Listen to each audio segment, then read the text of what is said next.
In 1997, a noise was picked up by hundreds of listening stations across the Pacific.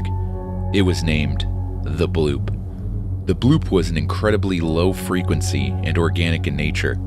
The frequency and patterns of the sound suggested an animal. The only problem was that whatever animal made that sound would have to be several times larger than a blue whale.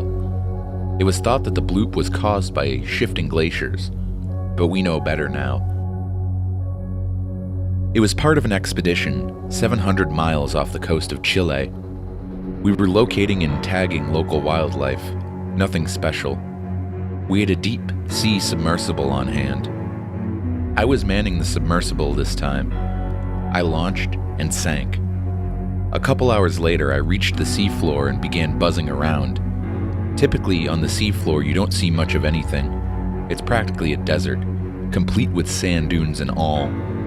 But today, I noticed a massive concentration of crabs and other bottom scavengers.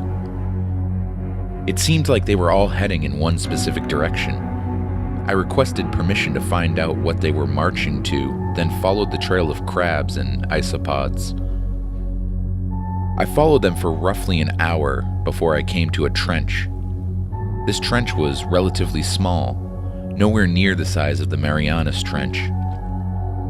But it was still massive. About 1.5 miles long and half a mile wide. At the edge of the trench, I saw the crabs and scavengers collecting into clumps around pieces of carrion. Perhaps a whale had died and drifted down here. I went to the edge and into the trench, unprepared for what I would see next. It was massive. It had to be at least 500 feet in length. It was similar to a humpback whale in shape, but its head was rounder, and its mouth was filled with sharp teeth like an orca's. Its side fins had webbed fingers, like some sort of primordial amphibian. The creature had to be some ancient survivor of a bygone era. At least it used to be. The creature itself was not the most terrifying aspect, however. The creature lay on its side. Its eyes were glassy.